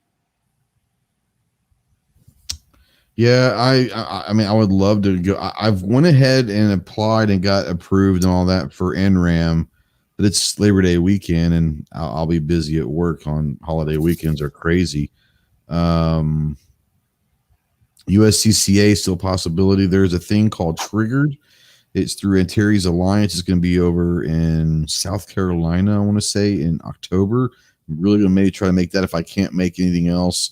But yeah, Wanamaker's in November. Then we got SHOT coming up. And I mean, it sounds weird, but Clover and I were already talking SHOT yesterday about when we're going to be going in, possible housing and all of those options. So I mean, I know it's July, but that's how forward I'm looking to SHOT. Love it. But yeah, Wanamaker's in November. NRAM is Labor Day weekend. USCCA is in early October in Fort Worth. Wanamaker's in Tulsa, November, then SHOT. And yeah, can't wait. Can't wait. Let's see here. Okay, G23 says, let's talk about how little the 2A has commented on the 2 ATF comment periods. There's a reason why they put them during the summertime, bro. The summertime historically, and it's not just for ATF comment periods, but the industry never has anything during the summer typically. Gun sales and gun shops are typically way down during summertime. Because people are traveling, they're doing other things with family because of summer vacation and all that. Guns are typically not on the minds of the average American during the summertime. So there's a reason why a lot of this stuff is happening right now, because they know that the gun community / industry is not prevalent during the summertime. Don't think that they just happen to pick the times of the 3 months that summer vacation is going on that they choose to make the 90 days comment period. You're naive if you think that they did that by random guessing. Just saying. But yeah, it is disappointing that more people aren't commenting. But let's just be real about why it was chosen to be that time. Go ahead. So G-Webs would know the numbers on the others, but I'm curious. Is because we're being Debbie Downer and we're dogging on the 2A community for not commenting. There's 96,000 comments on one, best I can tell, and 122,000 on the other. Compared to the other comment periods, where does those stand? Because those don't look like horrible numbers to me. So I'm at a loss here. Wrong pipe. Sorry. No, I think that those aren't bad numbers, and I think that they're damn. They're probably great numbers considering, like I said, the time of year. Because, once again, there's no industry shows going on during the summertime for a reason. Right. There's very little that happens gun industry-wise. There are very few even like rollouts of new products during summertime for the gun industry because of the typical vacation and all that. The best time for the industry and all that is usually like October through March, maybe even February. Once it starts warming up, as far as the industry and the community goes, that's just what it is. But like I said, if you think that if you think that the ATF chose the comment periods for these two things just randomly, it just happened to be June, July, August, just went with some diet root beer and went down the wrong pipe. And yeah, I'm gonna make it. I'm gonna make it just fine. Oh, hopefully. I was worried about you. Yeah, man, it's all good. G says here are the past numbers for reference. So he did put out there on Minuteman University, which is he does a lot of compiling the stuff. So yeah, it's out there. Go check that link out. Now, Patriot says, well, obviously Clover hasn't been watching, where 50% seem to be positive for banning. So, so we had so what we've got is we got a flood of, just like we did, 50, but more than he thinks. Just like we did with the second bump stock period, is we had an issue to where late in the game there was a flood of people coming in for the wrong side. Yeah. 95,000 according to Minuteman over there on the bump stock, the March bump stock, March 2018. We had 80,000 on the SS109 M855. Then does it say what we had on the first bump stock? That was like 73,000 something on the first stabilizing brace. Sorry, the first stabilizing brace. We had 73,000 the one back in December. That's when they cut it off after 2 days. So we've got more. Yeah, so we've got more, but yeah, according to them. And no, I haven't been watching G read the stuff, unfortunately. No, I haven't either. I've been working. Yeah, it is what it is. It is what it is. But yeah, as a matter of fact, in the description of this chat right here, we always put the links to the two ATF comment periods, to both of them, the receivers and the stabilizing brace. So in every one of these podcasts, you check the description, there's links to both of them and every single one we put out there. So go check those out. Jacob, you need to calm down, bro, because he says the Tulsa Gun Show happens one time a year. It happens every April and every November in Tulsa, Oklahoma, twice a year. Has for 60 years. For 60 years. And why has he got to calm down? To keep putting it out there or something because we're not reading it? Who? Jacob. You said, or did you say come down? He needs to come on down to Tulsa. 100% you need to come down. And if you're in South End, we will see you in November, Jack. You need to get a hold of, well, I won't call them Budget, but MK Outdoor Journal, but and also Roll Call. They drove down, and Roll Call's in Indiana somewhere. But I mean, definitely. You need to show up to Tulsa, 100%. Now Jacob is in where? Indiana? He's in Southern Indiana. So you'll never be the same again. You'll never look at a normal gun show the same. I guarantee you. Probably could carpool too, so that would help. Yeah, he needs to get a hold of Mike and Roll Call. Yep. Might be able to jump on board with them, Yep. Just bring some gas money and be willing to drive, and I think you'll probably be welcome in that vehicle. Yep. I don't know. Yeah, it's awesome. If you've never, and that's just goes for anyone, if you're ever able to make it to Tulsa every April, every November for the Wanamaker Tulsa Arms Show, it is amazing. And there's always going to be at least probably 6 to 10 of us around. And sometimes there's up to 35 of us. But there's always going to be some of us around. I only live a few hours from there, so it's even better. Clover makes it at least once. Most of the time, he makes it both times a year. 11 Bravo front. I got to defend myself here. Okay. Yeah.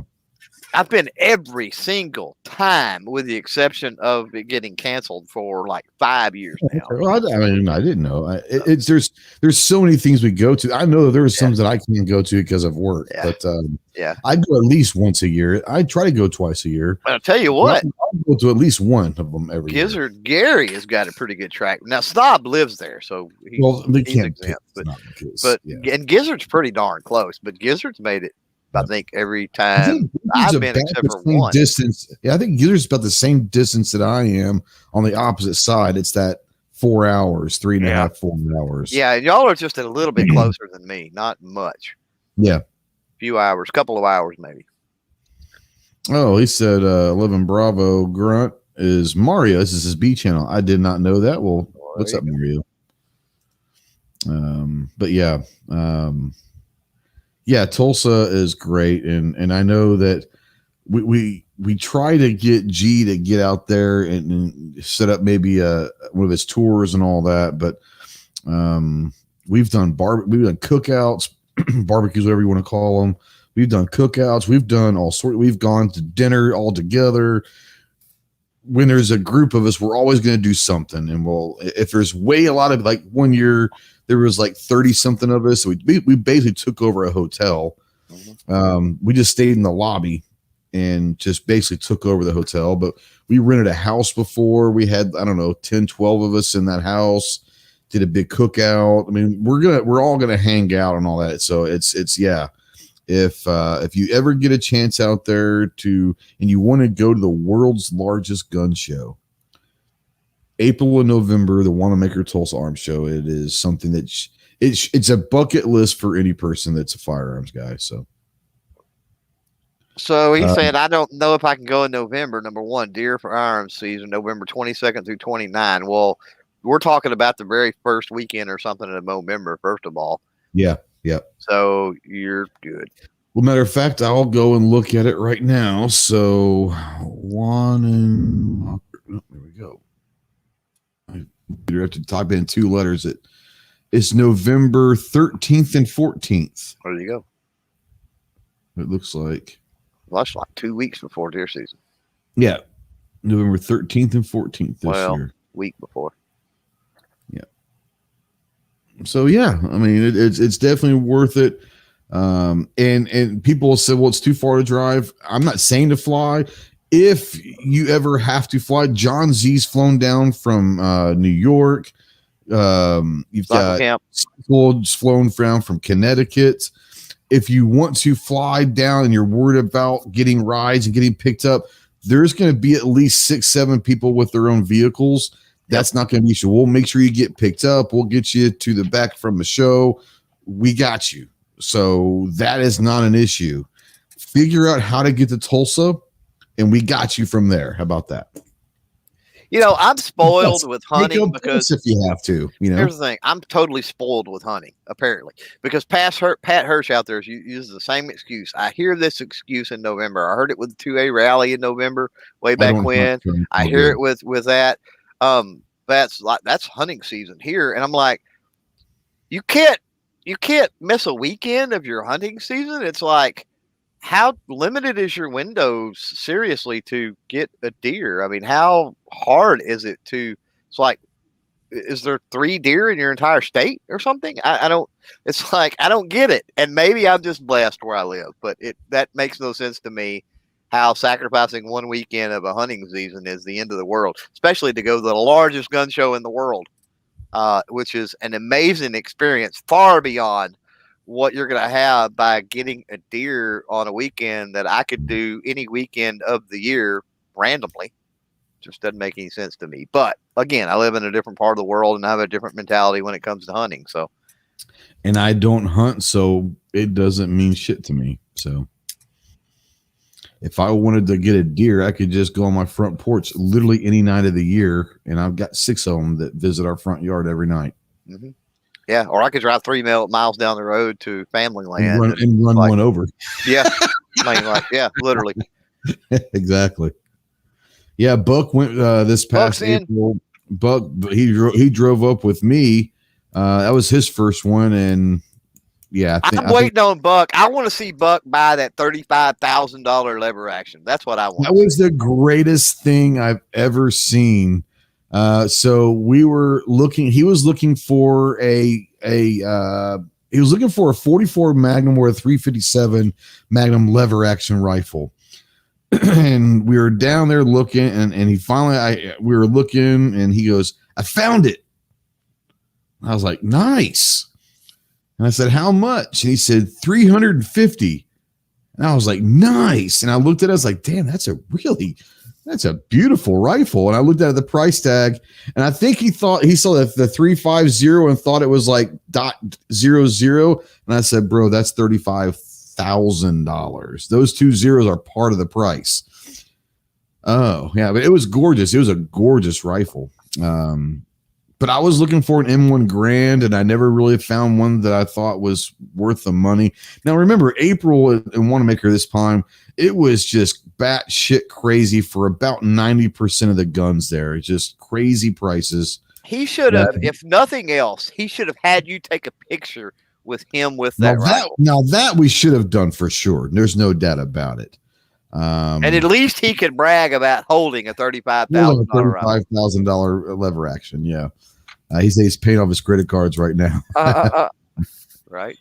I remember I was looking for an M1 Grand, and I saw a bunch of SKSs that were going for like $1,200, and I was like, you knock the one off of that, and I might be interested, but I'm not paying $1,000 too much for an SKS. The M1 Grands, the ones that I found that I was willing to pay the price on, were just absolute thrash. Then they weren't in good shape.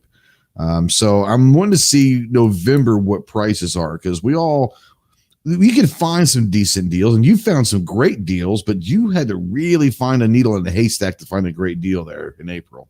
Not really. You just have to be open-minded and open-ended on what you're looking for. Well, to be quite honest with you. Right, because I was looking for specific things. You were looking for deals no matter what they were, so that helps. The 2 I got were awesome deals, and neither one was on my list of things to look for. So you have to, first of all, you have to be aware of different things that exist in the world, right? And that's where you have to step outside that comfort zone of only liking ARs, or only liking polymer pistols, or only liking this, or only liking that.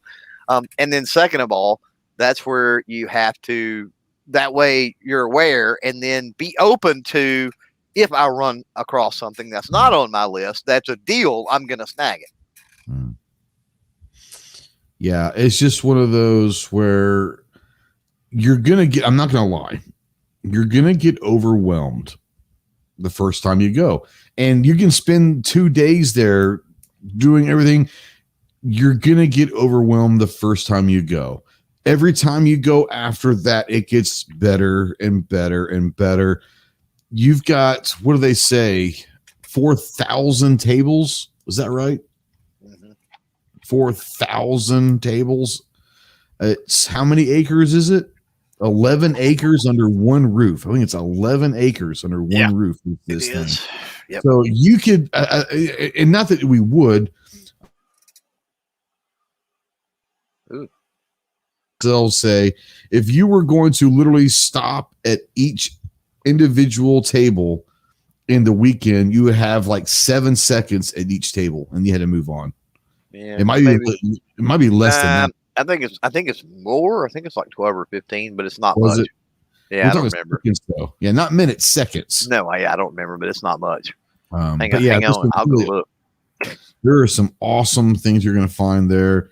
And I'm not going to lie, very well could be the greatest Philly cheesesteak I've ever had in my life resides at Wanamaker. I think even now we've got CloverTac interested in the Philly cheesesteak. I've turned several people. There's several of us. Me and Snob have turned several people to the dark side. But I think even now we've got Luke Skywalker himself thinking about joining the dark side with the Philly cheesesteak at Wanamaker. It's a $10 sandwich, but it's damn worth it. So here's some crazy things about the show, right? Okay. So first of all, right. So first of all, it says right here that they say their show, if they let everyone in, exhibitors, right? Mm-hmm. If they let everyone in, it says, well, we won't let our show could be 5 times bigger, but they're selective with who they let in, right? Otherwise, it could actually be a bigger show, which is crazy. And it says that they limit non like firearm related is less than 2% of the show. So that's true, because if you like do jerky or you do stuff like that, there's only maybe 3 or 4 jerky places in the entire thing. So yeah, it's true. Yeah. It says right here. It says right here that if you spent the whole 18 hours that it was open, walking the tables, you would only be able to spend 15 seconds at each table to see it all. 15 seconds at each table. Yeah. So. Yep. Now Jacob says that one of the other reasons why he's getting ready to be a first-time homeowner. He signs August 2nd, so he's going to purchase his first property. So congratulations. Cool. But yeah, like I said, it's not going anywhere. It's been going for 60 years. It's not going anywhere. So you don't have to go this November. Right. And it survived the cough last year. That's right. It did. So it's not going anywhere. So just when you get a chance, get down there. I would say, despite the crazy high prices because of the climate, it was still a good show as far as people, vendors, and whatnot being there. I mean, it wasn't skeleton crew, skull and bones, nobody showing up type thing. So that was cool. Now, G-Web's out there says, for what it's worth, and thanks, G, for putting this out. This sheds a little light on it. Because Patriot earlier was saying half of the comments. He says approximately 1,250 comments that he's read, and maybe 4% have been anti-freedom. So that's good. It's not near 50%, which that worried me because I was like, my God, was it that bad? But yeah, I mean, you're going to expect that. I mean, it's a comment period for anybody, and these big anti-gun organizations, full well they're going to turn out literally hundreds, if not thousands, of comments easily. So we have to be prepared for that. Yeah, they're going to have their banks of people doing the same thing we're doing, except they're doing it for the opposite reason. So no doubt about it. Buck out there, he says, I bought more knives than guns.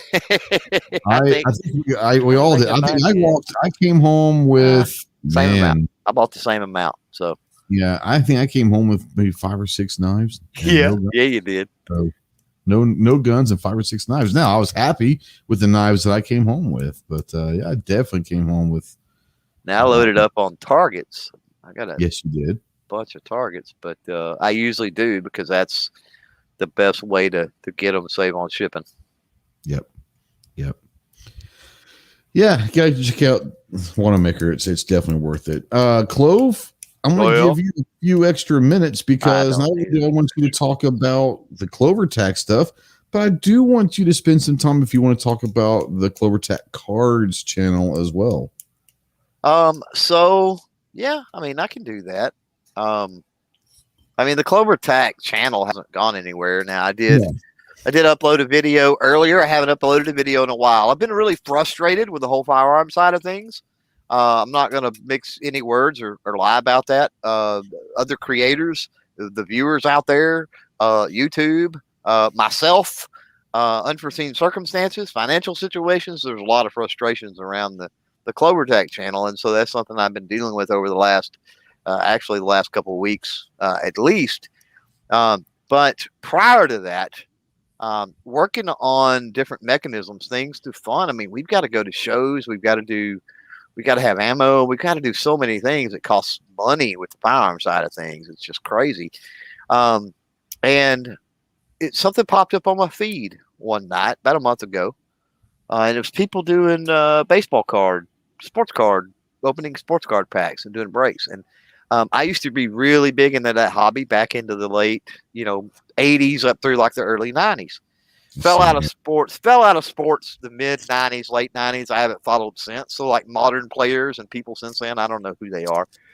But started basically a sports card break channel doing budget and vintage breaks.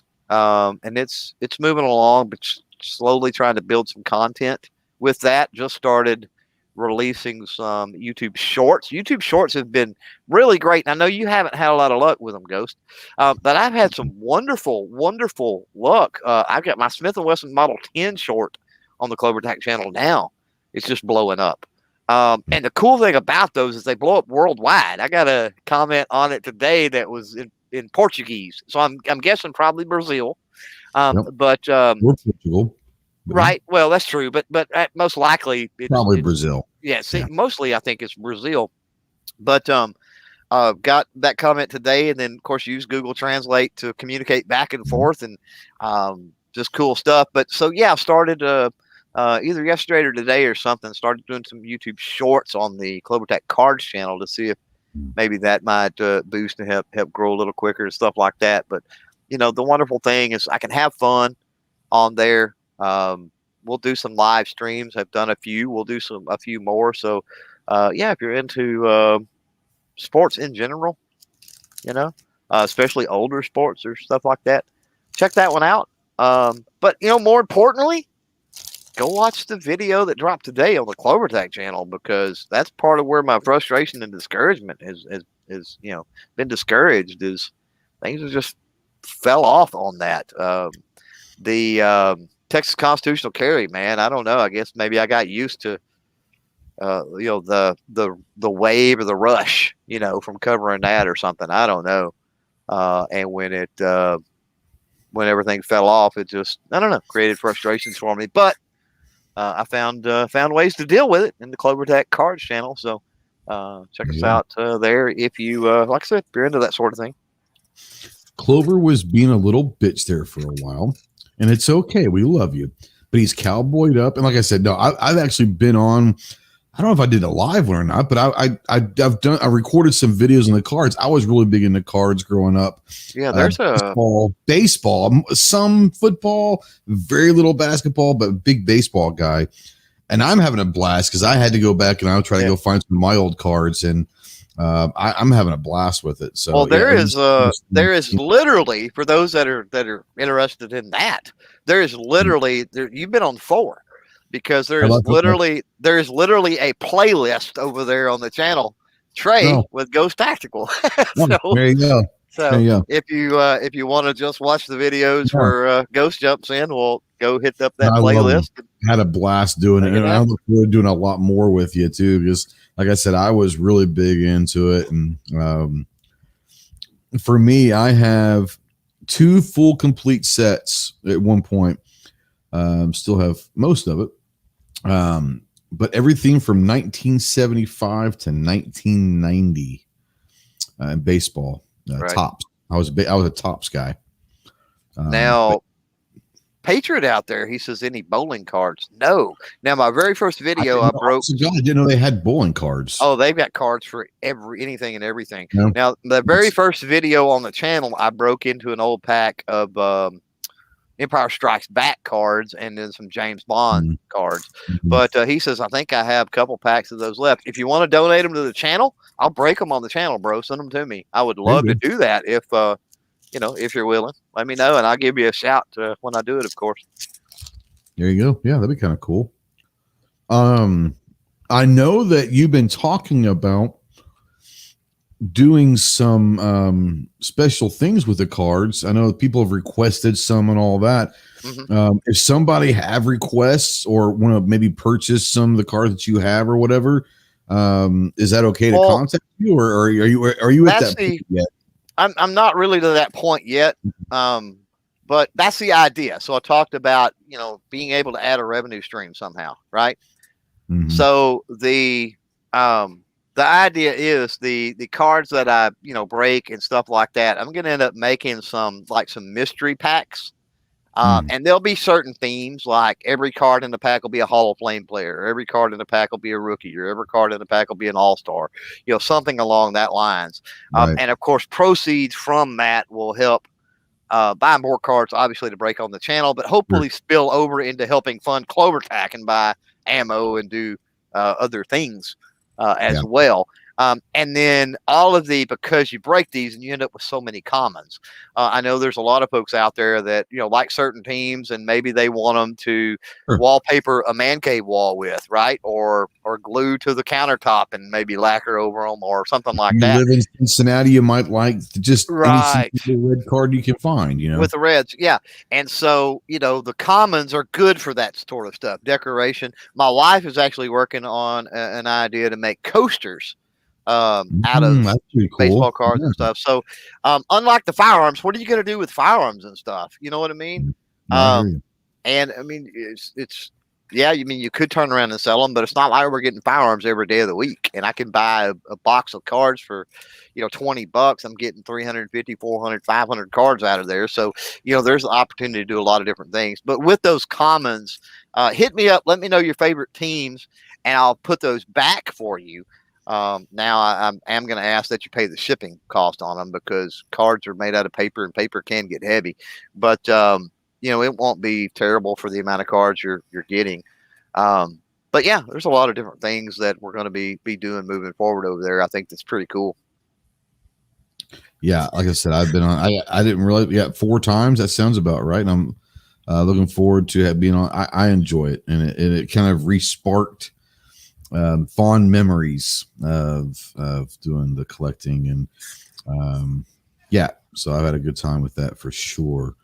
And it's just memory lane, you'll come across a card, and the card isn't worth anything, but the player you'd forgotten about, you haven't heard his name in 30 years. Like, oh snap, I forgot about that dude, and it's just kind of a cool thing, and that's what it's all about. Ultimately, it's just enjoying those memories and all that. But yeah, G's out there says there's some gun channels playing cards, and someone might have some unopened packs. I'm pretty sure I've got a couple unopened packs that I never plan on opening. So, but yeah, for sure. Well, like I said, guys, go check out Clover. Go check out our Regular Gun Guys channel. Our Double G out there is doing some great stuff. Yep. And go check out Clover Tack Cards as well. Go check a lot of guys out there in the channel out there.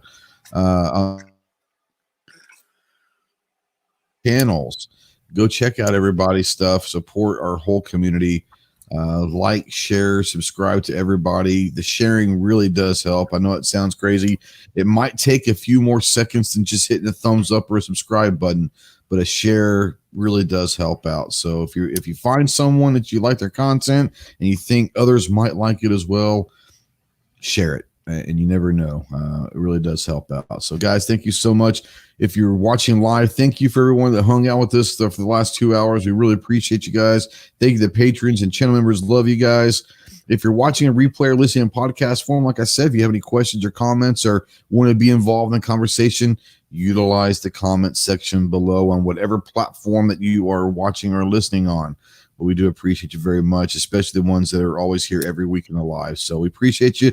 Thanks to Clover at RGG for coming on and joining us tonight. We'll see you next week. Semper Fi.